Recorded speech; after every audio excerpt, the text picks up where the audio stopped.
Elise Summit Daycare at the center of a sex abuse scandal. Joseph Hammerly is accused of sexually abusing a child at his mom's business. Emily Hammerly was charged for failing to report it. But as 41 Action News reporter Kat Reed found out, one of the daycares is opening tomorrow. That's right, Dia. Parents received an email letting them know that Little Learner 2 will be open for business Monday. And at one point, there were plans to also reopen Little Learner Incorporated, where the alleged sex abuse occurred. Shock and a lot of anger.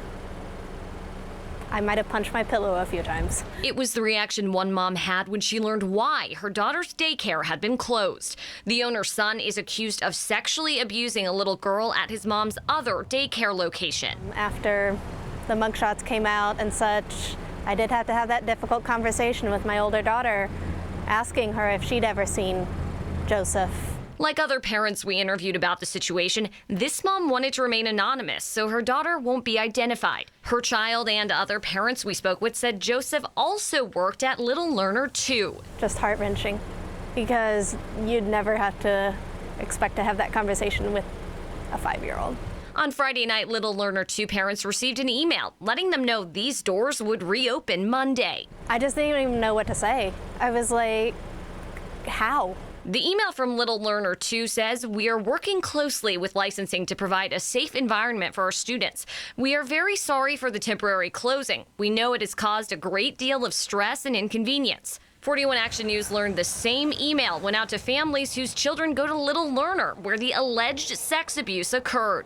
Can you imagine any parent wanting to send their child back to either one of those locations? No.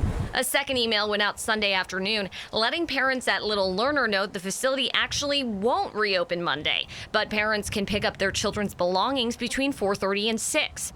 The mom we talked to found a new daycare, and her daughter learned a heartbreaking lesson. Not everyone's a nice person, and even if you think they are nice, any mean thing, you need to tell somebody.